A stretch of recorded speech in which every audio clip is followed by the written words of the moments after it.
Halo Sehat, info kesehatan berbasis ilmiah dari hasil riset, review tim medis, dan juga dokter. Jangan lupa subscribe.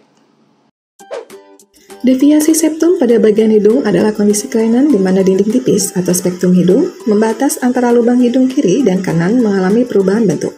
Perubahan bentuk ini dapat mengganggu aliran udara saat proses pernapasan, menimbulkan ketidaknyamanan psikologis dikarenakan perubahan bentuk estetika hidung, serta dapat menimbulkan gangguan tidur dikarenakan timbul dengkurat. Meskipun deviasi septum adalah salah satu kelainan dengan berbagai implikasi terhadap penurunan kualitas hidup, namun 80% orang dewasa yang dapat dikategorikan sehat sebenarnya hidup dengan kelainan ini.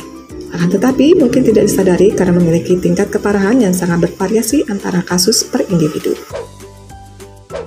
Penyakit ini memiliki beragam penyebab, salah satunya adalah kelainan bawaan sejak lahir dengan kondisi septum yang terdeviasi.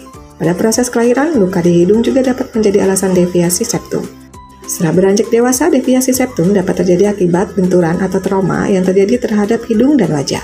Hal ini dapat terjadi secara ketidaksengajaan saat proses olahraga atau saat sedang beraktivitas fisik. Ada beragam klasifikasi deviasi septum menurut berbagai ilmuwan. Salah satunya adalah menurut Sauni dan Sinha yang membagi deviasi septum dalam 3 kelompok berdasarkan keparahan lengkungan deviasi, yaitu terdeteksi, signifikan atau marked, sedang atau moderat, dan ringan atau mild.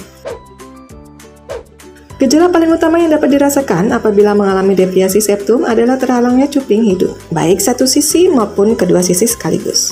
Hal ini dapat dirasakan apabila mengalami kesulitan bernapas, terutama pada saat mengalami pilek atau alergi. Tanda lainnya adalah apabila terdapat mimisan terus-menerus dikarenakan kekeringan septum yang tidak wajar. Pada kasus yang lebih parah, nyeri pada bagian wajah dan hidung juga dapat dirasakan. Muncul dengkuran terus-menerus saat tidur juga merupakan gejala penyakit ini. Diiringi dengan pemilihan posisi tidur menghadap salah satu sisi untuk mengoptimalkan pernapasan. Proses diagnosis deviasi septum biasanya cukup mudah. Dokter akan memeriksa dengan senter dan apabila diperlukan akan dilanjutkan dengan endoskopi. Karena deviasi septum mengalami beragam tingkat keparahan, maka gejala yang ditimbulkan juga beragam tergantung tipe dari deviasi septum itu sendiri. Apabila deviasi septum mengganggu saluran pernapasan secara fatal, maka dapat dilakukan tindakan operasi bedah plastik untuk memperbaiki bentuk septum dan rongga hidung. Berhati-hatilah saat melakukan aktivitas fisik dengan memastikan perlengkapan pengaman adalah salah satu cara menghindari luka pada bagian septum hidung. Menggunakan sabuk pengaman pada saat berkendara juga dapat mengurangi risiko terjadinya luka fatal pada saat terjadi kecelakaan. Demikian penjelasan mengenai deviasi septum, semoga informasi kali ini bermanfaat dan jangan lupa tulis pendapat di kolom komentar.